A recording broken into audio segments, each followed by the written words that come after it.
बेटा ये होती है पॉल स्ट्रेंथ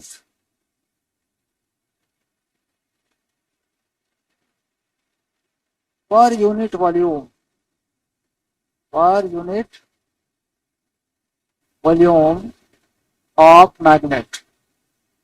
अब ऐसे में क्या होगा कि वॉल्यूम डिफाइन होना चाहिए, बार मैग्नेट जैसी कोई चीज होनी चाहिए। जैसे बार मैग्नेट बना दिया, मान लो मैंने ऐसे, है ना, यूँ बना दिया मैंने बार मैग्नेट, ऐसे बना दिया, है ना, ये बना दिया मैंने बार मैग्नेट। इसका वॉल्यूम क्या होगा? अगर मैं इसके वॉल्यूम की बात करूं तो एल और ये ए हो गया। अब पॉल स्ट्रेंथ में मैंने यहाँ एन रखा और यहाँ एन रखा, तो ये पॉल स्ट्रेंथ किस नाम से जानी जाती है? Q M, positive pole strength. और ये नेगेटिव में Q M, negative pole strength. ऐसा माना जाता है मैग्नेटिक फील्ड लाइंस यानी इलेक्ट्रोस्टैटिक टर्मिनोलॉजी का यूज किया जाता है। तो मैग्नेटिक इंटेंसिटी क्या हो जाती है? डेफिनेशन की बात है और कुछ नहीं है। मैग्नेटिक इंटेंसिटी ये क्या हो जाती है? Pole strength. अब पोल स्ट्रेंथ को क्या लिखेंगे? क्यू एम लिखेंगे या वी लिखेंगे वॉल्यूम को, ठीक। यानी ये पोल स्ट्रेंथ है, इसको एम भी लिख देते हैं, क्यू एम भी लिख देते हैं और मैट। और इसमें फिर क्या होता है आपका? मैग्नेटिक डाइपोल मोमेंट का यूज करते हैं। यानी यहाँ पे जो चीज आ जाती है, होता तो मैग्नेटिक इंटेंसिटी पर है, एरिया से डिवाइड कर दो तो क्या बनेगा? Magnetic intensity. तो मैग्नेटिक इंटेंसिटी का वो अकेला टर्म नहीं है, उसे क्या कहते हैं? Pole strength. तो यहाँ पर क्या करते हैं हम लोग? 2qa कर देते हैं ऐसे। देखो यहाँ पे इसको प्रॉपर समझना होता है बेटा, ये चीज आ जाती है क्योंकि वॉल्यूम पे चला गया ना। एरिया पे होता तो पोल स्ट्रेंथ बोल देते, पर यूनिट एरिया बोल देते उसको। मैंने बताया था पिछली क्लास में कि एरिया पर डिस्ट्रीब्यूटेड होता है। तो अब ये क्या बन गया? ये बन गया मैग्नेटिक डाइपोल मोमेंट। तो क्या हो गया? Magnetic pole strength. ये पोल स्ट्रेंथ कहाँ पे आ जाती है? ये एरिया पे आ जाती है। और यहाँ कहीं आ जाती है? यहाँ डाइपोल मोमेंट आ जाता है। आदित्य ध्यान में समझ रहे हैं कैसे चेंज हो रहा है?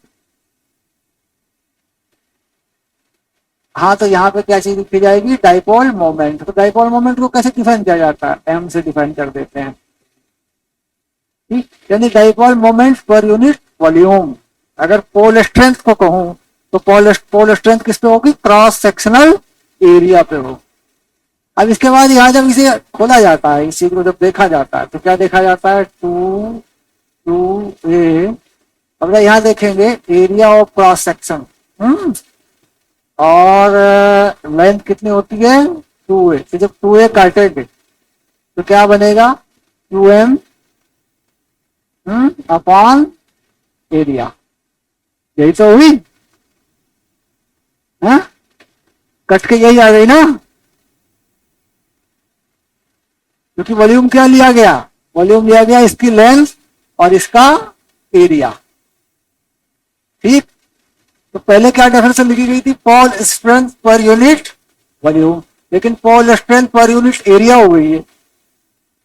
पोल स्ट्रेंथ पर यूनिट एरिया अगर इस रास्ते से जाएंगे तो भी वही चीज हो जाएगी, और डाइपोल मोमेंट पर यूनिट वॉल्यूम के रास्ते से जाएंगे तो वही चीज हो जाएगी, है ना। तो magnetic intensity in short term क्या डिफाइन हो जाती है? पोल स्ट्रेंथ पर यूनिट एरिया। जैसे लिख देते हैं पोल स्ट्रेंथ। वो बात मैंने पहले ही लिख दी थी, कंफ्यूज ना हो जाए इसलिए मैंने बाद में कुछ वर्ड जोड़े हैं वॉल्यूम वगैरह को। तो per unit cross sectional area. यानी यहां से सारी बातें क्लियर हो रही है कि भाई कौन सी चीज कहाँ पे अटैच हुई, कैसे जुड़ी। वॉल्यूम पे जाए तो डाइपोल मोमेंट कर लें, और वॉल्यूम में से लेंथ हटा लें तो क्या बना लें? पोल स्ट्रेंथ बना लें। कुल मिला के सारा का सारा मैटर जो है in whole over total matter ये किस पे डिपेंड कर रहा है? क्रॉस सेक्शन एरिया में मैंने बताया था कि इलेक्ट्रॉन के रिवोल्यूशनरी लूप होते हैं जिन्हें हम क्या बोल देते हैं? डोमेन। वही करंट बनाते हैं, उन्हीं की वजह से मैग्नेटिक फील्ड डेवलप होता है। करंट लूप का मैग्नेटिक फील्ड आप जानते हैं, new not I upon 2r, circular वाले का। हाँ, आदि भी कंफर्म हो रहा है बेटा? Very good, very good, very good. चलिए, तो ये डेफिनेशन था, इसका कोई यूज होगा बाद में देखेंगे, ठीक है।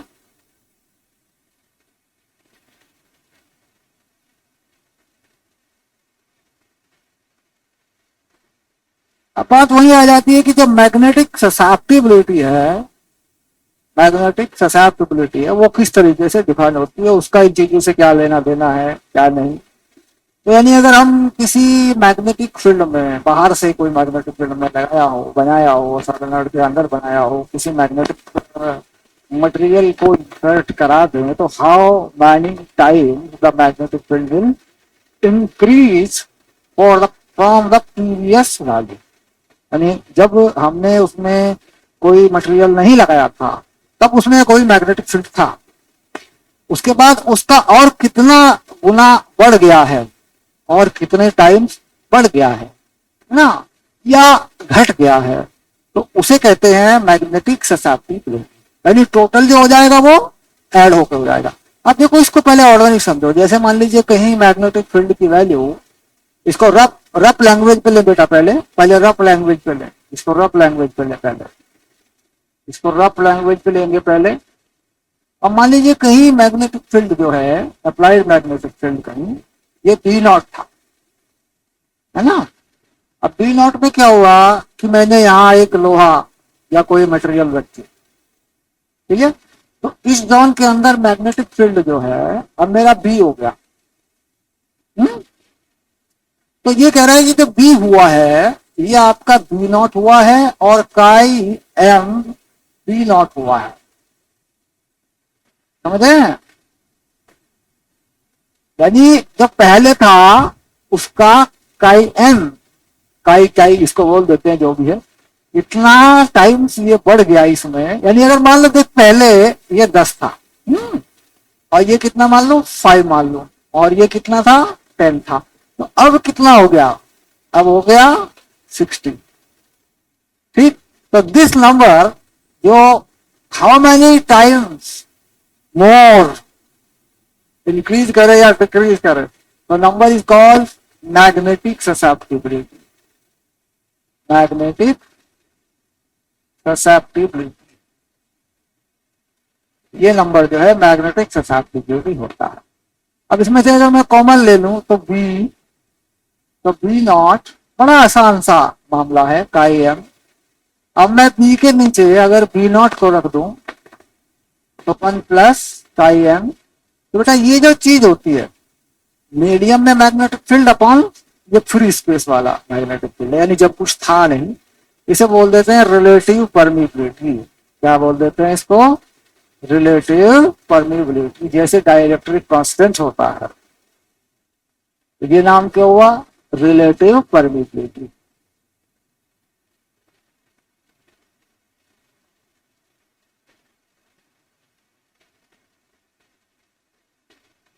तो बड़ा आसान हो गया समझना कि ये रिलेशन कैसे आता है। वहां पर भी एक रिलेशन आता है, डाइलेक्ट्रिक कांस्टेंट को क्या लिखा करते थे, 1 प्लस काई ई कर देते थे ना ऐसा। ये इलेक्ट्रोस्टैटिक्स वाला फंडा था कि नहीं। तो यहाँ पे क्या होता था, घटता था, अपॉन क्या होता था। यहाँ पे क्या होता है, बढ़ता है, क्योंकि म्यू क्या है, मैग्नेटिक फील्ड के सभी कैलकुलेशंस में जो म्यू है वो ऊपर मल्टीप्लाई में आता है।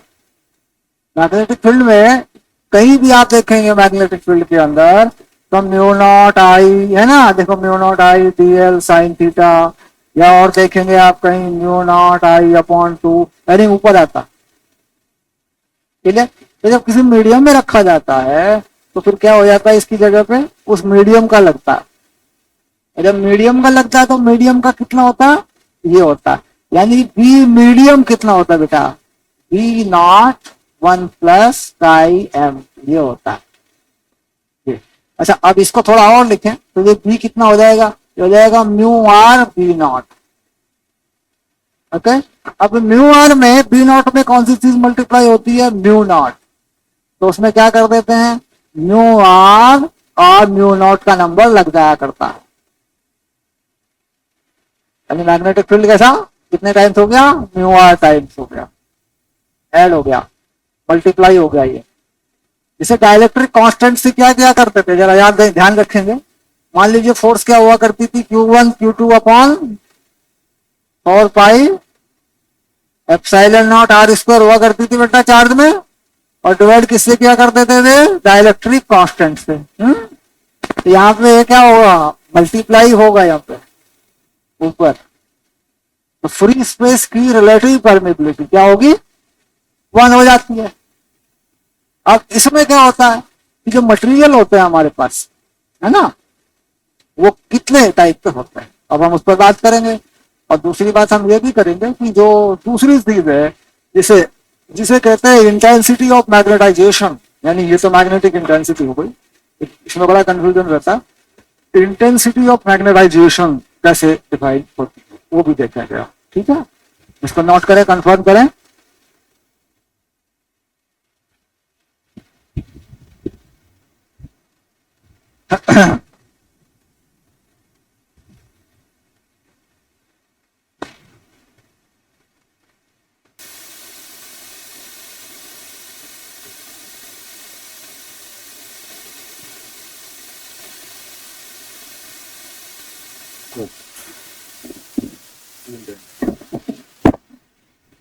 ये कंफ्यूज चल रही है, जो इस तरफ नीचे की तरफ डाली गई है। हाँ, ध्यान रखें, मैं इसको निशान लगा दूं काम आ जाएगा। Okay then shot. चलिए अब देखते हैं इंटेंसिटी ऑफ मैग्नेटाइजेशन क्या है।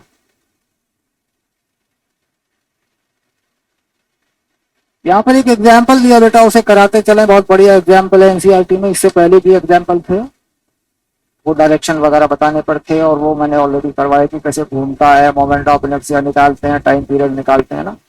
That is for competitive and board exam very important. When a bar magnet rotates in magnetic field, and the similarly electric dipole also rotates in electric field. And the mass and the charge of the particle is given, then you can calculate the moment of inertia using mr square in dipole. Here you can't measure the moment of inertia of the bar magnet, which is already given to you or asking question, okay, in your examination. But in the case of electric dipole, मेरी voice क्या कर रही है बेटा, lag कर रही है, video भी पॉज हुआ है।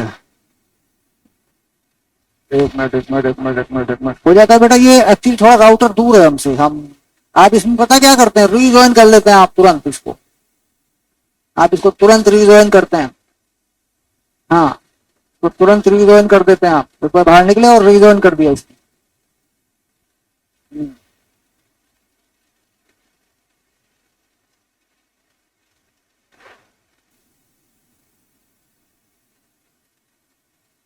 Okay. That's what I am saying, that about the intensity of magnetization, that in the case of when you will use the moment of inertia and rotation of bar magnet and the charge, there is a difference, that the moment of inertia of bar magnet is given or asked in question, but moment of inertia in electric dipole is not given. There will be two charge particle of mass m, and the moment of inertia you have to calculate them. That I will input this example here and the differentiate between both. Now we are going to electrostatics and explaining how the moment of inertia of charge particle is using in to calculate the angular speed, maximum angular speed of the electric dipole. उसको यहाँ insert करना पड़ेगा बेटा इससे पहले, क्योंकि वो question बनता है। तो ये सब तो हो गया ना, चलो उसको इंसर्ट कर देते हैं, थोड़ा सा उसका भी निकाल देते हैं, क्योंकि वो क्वेश्चन बनेगा और उस क्वेश्चन में बोर्ड में भी बनेगा और उसमें भी आपके एग्जाम्स वगैरह में भी बनता है। और वहां पे क्या होता है कि मोमेंट ऑफ इनर्शिया देता नहीं, आपको निकालना होता है। तो वो निकालने का तरीका सिंपल है, पॉइंट मास है तो पॉइंट चार्ज है। तो मैं यहाँ थोड़ा सा इलेक्ट्रोस्टैटिक्स की टर्मिनोलॉजी को यूज करूंगा। I will use this for electrostatics and the rotation and the simple harmonic motion of electric dipole. Here one, this is the positive charge and the mass is m, and this is the midpoint, this is the electric field, and this is the small angle theta that is fluctuated in this, and this is negative charge, then the mass same, and the length you are using, this is a, from mid point and this is also a from mid point. Okay, ये करते हैं आप। तो torque वही होता है बेटा, इसके ऊपर भी टॉर्क वही होता है। जैसे टॉर्क निकालते हैं तो टॉर्क की टर्मिनोलॉजी क्या वही होती है, टॉर्क की टर्मिनोलॉजी। तो इसमें क्या करते हैं हम, आई अल्फा यानी आई निकलेगा बेटा सेंटर से, इसका मोमेंट ऑफ इनर्शिया कितना हो जाएगा, एम ए स्क्वायर। पार्टिकल है और इसका भी कितना हो जाएगा, सेंटर से यहाँ घूमेगा एम ए स्क्वायर। ये मोमेंट ऑफ इनर्शिया हो जाता है बेटा। और आई alpha minus omega square theta हो जाता है।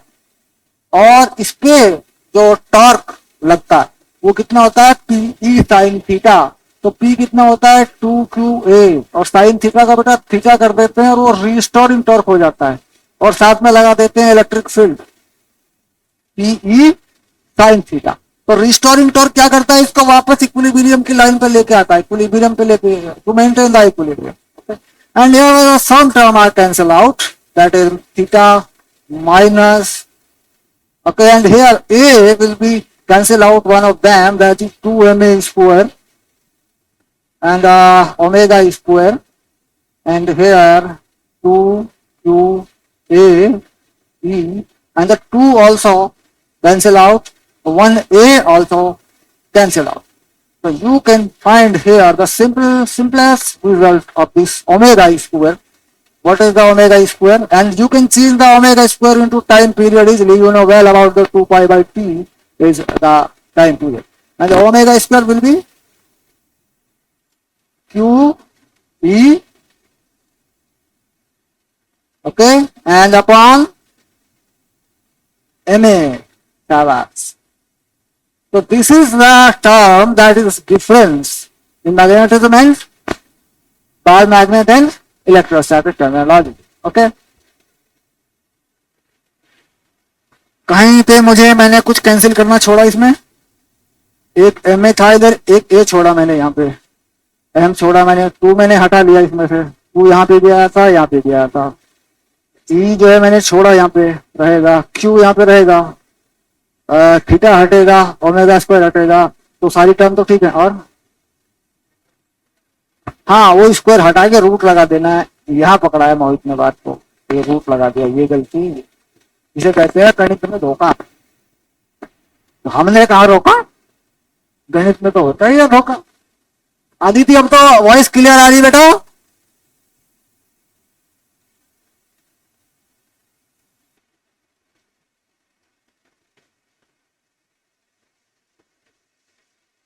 हाँ, तो एग्जाम्पल 5 में क्या कहा है, solenoid has a core of material with a relative permeability 400। तो यहाँ पे क्या हुआ है, मेरा देखेंगे इस चीज को थोड़ा सा। एग्जाम्पल 5 में क्या हुआ है, ये लिखा है 5.5, बच्चे बोलते हैं 5.5, तो ये पॉइंट नहीं होता है, ये डॉट लगा होता है भाई, 5 का 5वां, ठीक है। तो relative permeability mu R given है और ये दिया है 400, दैट इज भी अप टू 800 लोहे की होती है, ठीक है। The winding of the solenoid are insulated from the core, मतलब कोर और वाइंडिंग के बीच में इंसुलेशन है, यानी करंट उसमें से नहीं जा सकती। एंड करंट इन सोलेनॉइड, तो करंट जो है इन सोलेनॉइड ये बताई इन्होंने 2 ampere. The number of turns, जो सोलेनॉइड में टोटल नंबर ऑफ टर्न्स होते हैं बेटा, ये बताए इसमें 1000 पर यूनिट लेंथ, यानी ये छोटा एन हो जाता है बेटा, स्मॉल एन हो जाता है। स्मॉल एन का मतलब क्या होता है, पर मीटर, यानी जो मैग्नेटिक फील्ड में लगता है, सोलेनॉइड के मैग्नेटिक फील्ड में जो यूज होता है। तो कह रहा है calculate H M B and magnetising current. Okay, ये सारी चीजें ये पूछ रहा है, ठीक है। तो यहाँ पर क्या हो रहा है कि जब हम बी निकालते हैं वो म्यू एच होता है, तो म्यू की जरूरत पड़ेगी। ऊपर लिखा हुआ है, हमने कुछ टर्म डिफाइन किए हैं, जो मैग्नेटाइजेशन होता है वो एच का म्यू टाइम्स होता है, तो एम लिख देते हैं उसको, है ना। तो यहाँ पर क्या कह रहा है कि एच जो होता है टोटल आपका, वो चीज होती है जो म्यू नॉट के साथ जुड़ी हुई चीज होती है, यानी जो बी टोटल होता है, जो बी टोटल होता है वो ये अपने टर्म्स में लिख रहे हैं mu naught H plus M होता है बेटा, ऐसे। जो पहले से मैग्नेटिक फील्ड है उसको क्या लिख देता है, एच लिख देता है, म्यू नॉट एच। और जो पड़ी हुई मैग्नेटिक फील्ड है उसे क्या लिख देता है, ये उसे लिख देता है, देखो ऐसे लिखता है, म्यू नॉट एच और म्यू नॉट एम, ऐसे लिखता है। अब यहाँ पे क्या नंबर लगाता है, ये काई एम लगाता है यहाँ पे, mu naught H plus mu naught, और यहाँ पे इससे कितना बढ़ाना है, काई एम, और फिर बेटा एच लगा देता है ना। यानी ये वो मैग्नेटिक फील्ड है जो बी नॉट है, ये बी नॉट है। यानी ये चीज क्या लिखी हुई थी मैंने, बी नॉट, और यहां पर ये चीज क्या हो जाएगी, बी नॉट। क्लियर। तो एच क्या है, सॉलिनॉइड के अंदर मैग्नेटिक फील्ड है जो पहले से लगा हुआ है, यानी एच की जो वैल्यू है वो सॉलिनॉइड के अंदर मैग्नेटिक फील्ड है, यानी म्यू नॉट एन आई होता है बेटा वो, ये एच हो गया तेरा। क्लियर। और जो म्यू नॉट एम होता है, ये वाली चीज जो होती है ना, ये मीडियम की वजह से लगा होता है, म्यू नॉट एम। यानी ये बेटा ये पूरा म्यू नॉट एम है, ये वाली चीज क्या है, पूरा म्यू नॉट एम है। तो अगर एम पूछेगा तो क्या करेंगे, ये पूरी वैल्यू डाल देंगे। क्लियर। तो इसके लिए क्या होता है कि जब हम देखते हैं म्यू नॉट एम, तो कितना हो जाता है mu naught M, mu naught chi M और एच हो जाता है बेटा, एच यहां से निकलेगा तो ये म्यू नॉट हट गया, एम आ गया देख। तो ये काई एम क्या होता है, कितना टाइम्स बड़ा, यानी रिलेटिव परमिबिलिटी का एक कॉन्सेप्ट आया था हमारे पास, 1 प्लस काई एम। तो मुझे ये चाहिए, तो ये कितना दिया हुआ मेरे पास 400, तो -1 कर लूंगा अगर मैं इसमें से, एक घटा लूंगा इसमें से, तो क्या आ जाएगा मेरे पास, काई एम। काई एम कितना आ गया मेरे पास, 400 -1, और ये एच मेरे पास बेटा यहां से आ गया, ये एम मिल गया मुझे। मैग्नेटाइजेशन जो होता है, हाँ, तो ये इसके अपने सिंबल हैं that are using H M. B क्या हुआ, तो मैग्नेटिक फील्ड ही हो गया वो, तो सॉलिनॉइड में जो मैग्नेटिक फील्ड है वो भी हो गया, टोटल जो मैग्नेटिक फील्ड है उसे मांग रहा है ये। तो टोटल मैग्नेटिक फील्ड तो बेटा ये होता है। तो सारी चीजें मिल गई है, ये वैल्यू मिल जाएगी आपको। अब आया मैग्नेटाइजिंग करंट, यानी वो करंट जो मैग्नेटाइज करता है ना।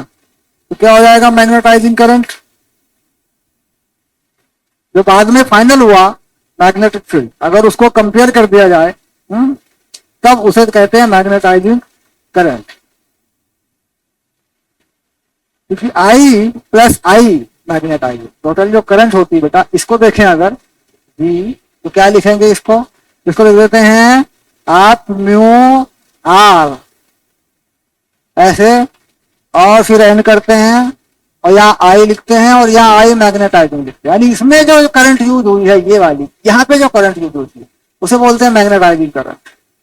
सिंपल, यानी वो मैग्नेटाइजिंग करंट है। जो अपनी दी हुई है वो नहीं है, अपनी दी हुई करंट तो सिंपल है, इसमें जो भी दी 2 एम्पियर की है। हाँ, तो इसकी बात कर रहा है, इसकी बात कर रहा है, यानी यहां से पकड़ रहा है, ये यहां से पकड़ रहा है। यहां से पकड़ने के बाद ये कितनी आ जाती है, अगर इसकी वैल्यू निकालो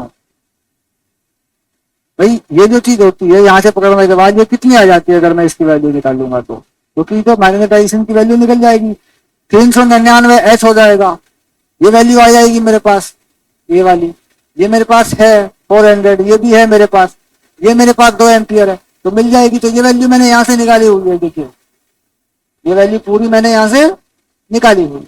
और मैं अगर इसे कंपेयर कर दूं, इस चीज को, इस टर्म को इसके साथ, है ना, देखो ये टर्म निकाल रहा हूं मैं, इससे खोल दे रहा हूं मैं टर्म को, mu R N I plus mu R N I M. तो ये जो टर्म है बेटा ऐसे बी, ठीक, तो ये क्या है, ये म्यू नॉट है, म्यू आर लगा हुआ है ना इसमें, तो ये म्यू आर का जो चक्कर है ये नीचे आएगा पहले, उसके बाद ये चीज निकलेगी।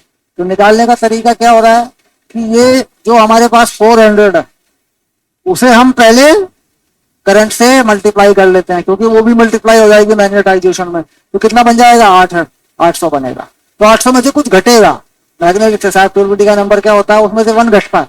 तो ये वैल्यू जो आ रही है ये आ रही है 794, यानी यहां से वैल्यू निकाल के सिंपली इसमें डाल के आप वैल्यू निकालें तो यहाँ से करंट जो है ये मिल जाती है, ये आ रही है 794, बड़ा आसानी से मिलती है, क्योंकि म्यू आर से इसका लेना देना है और इसमें से ये घटेगा, ये वाली चीज घटेगी इसमें। क्लियर?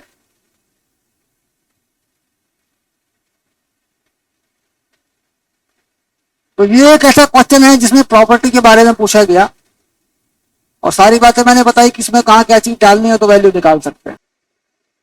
ठीक है, कुछ प्रॉपर्टीज है हमारे पास कुछ प्रॉपर्टीज हैं, तो वो जो है आपका क्या क्या है, किस किस तरह के मटेरियल हैं, ये हमें देखना है। ये फेरो, डाया, पैरा, ये सब चीजें क्या है ये हमें देखना है। ठीक है, तो यहाँ में मैं बात कर रहा था इंटेंसिटी ऑफ मैग्नेटाइजेशन। एक चीज और बता दूं तुम्हें, इंटेंसिटी ऑफ मैग्नेटाइजेशन ये एक अलग चीज होती है, वो मैग्नेटिक इंटेंसिटी होती है, मैग्नेटाइजेशन। इसमें कुछ नहीं लिखा करते बेटा, ये इंटेंसिटी ऑफ मैग्नेटाइजेशन में आई एम करके प्रोपोर्शनल टू करंट हो जाती है और म्यू आर हो जाती है, ये प्रोपोर्शनल टू क्या हो जाती है, म्यू आर ऐसे। और म्यू आर में क्योंकि दो चीजें होती हैं, अगर थोड़ा मॉडिफाई करें इसको तो ये आई एम ये करंट हो जाती है बेटा, और ये जो चीज होती है ये होती है काई एम ऐसे, तो इसके प्रोपोर्शनल होती है ये क्या है, ये करंट है। और ये काई एम क्या है, जितना more many more times, how many more times बढ़ाया गया है, तो ये चीज होती है इंटेंसिटी ऑफ मैग्नेटाइजेशन और प्रोपोर्शनलिटी पे आती है ना।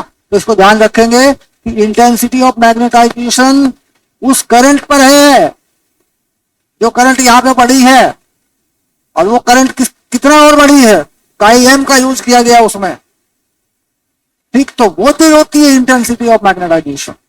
और मैग्नेटिक इंटेंसिटी किस पे डिफाइन होती है, वो मैग्नेट पे डिफाइन हो जाती है, पोल स्ट्रेंथ पे डिफाइन हो जाती है। तो इसमें कंफ्यूज ना हो, दोनों चीजें अलग अलग हैं।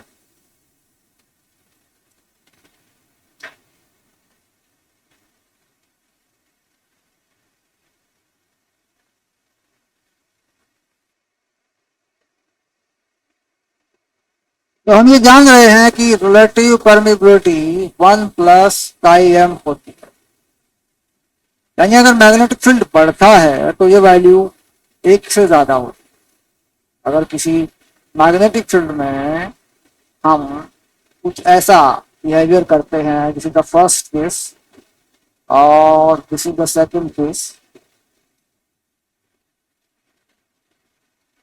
बड़ा आसान है, याद करके जाते हैं, देख के जाते हैं और उस पर 1 मार्क मिल जाता है बड़ी आसानी से।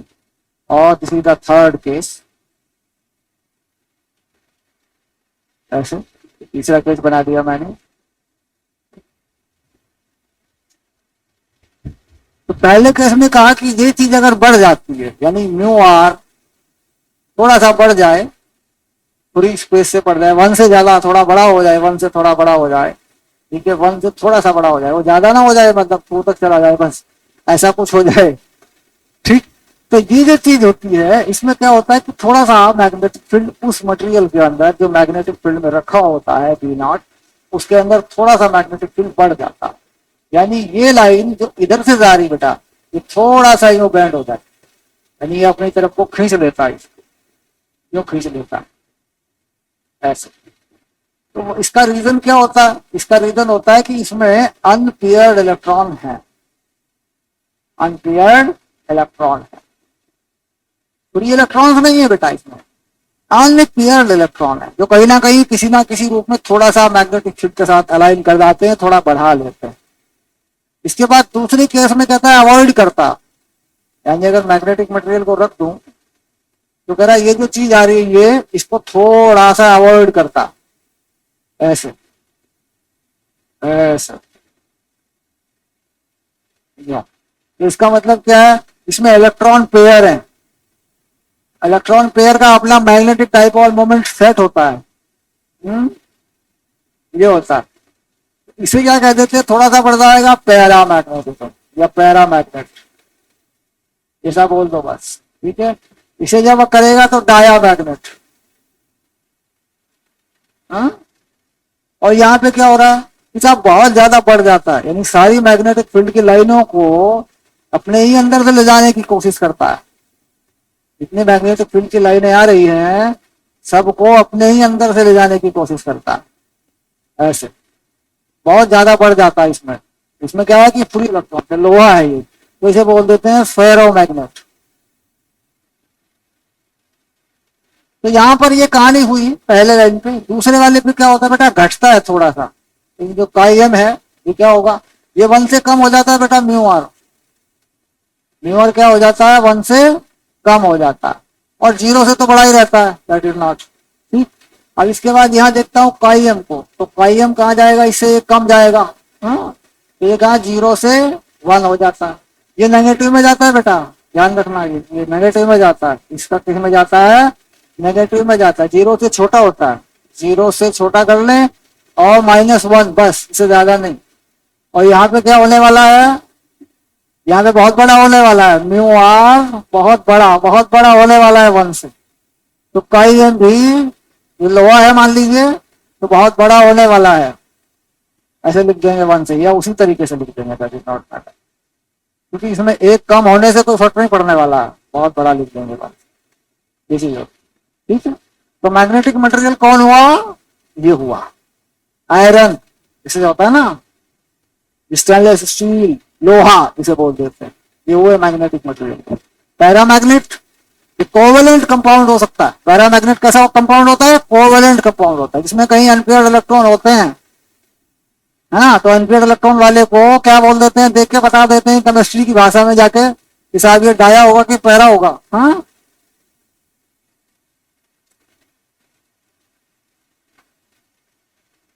अब मैं तुमसे एक सिंपल सा क्वेश्चन पूछता हूँ, मुझे नहीं पता इसका आंसर क्या है, केमिस्ट्री की लैंग्वेज में मुझे नहीं पता।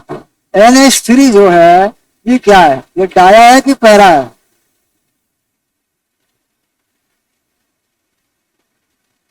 आदिति बेटा मुझे नहीं पता केमिस्ट्री के बारे में, मुझे ये बताओ NH3 डाया है कि पैरा है? ये कुछ भी नहीं है, इस कैटेगरी में आता ही नहीं है।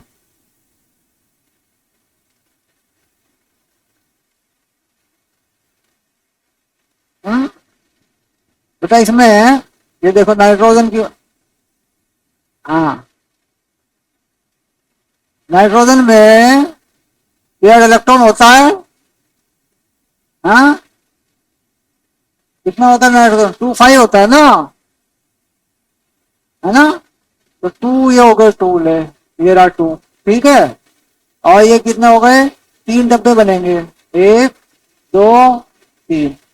अब ये क्या होगा, ये वाले जो है ये तो हाइड्रोजन के साथ फिट हो गए ना, कोवेलेंट बॉन्ड बन गया। ये क्या, ये पेयर है, पेयर है कि नहीं? और यहाँ लगा हुआ भी है इसके साथ में, इसका स्ट्रक्चर भी तुम जानते हो 3D में बनता है, तो पेयर है ना इसमें। तो कैसा हो गया ये, डाया, ठीक।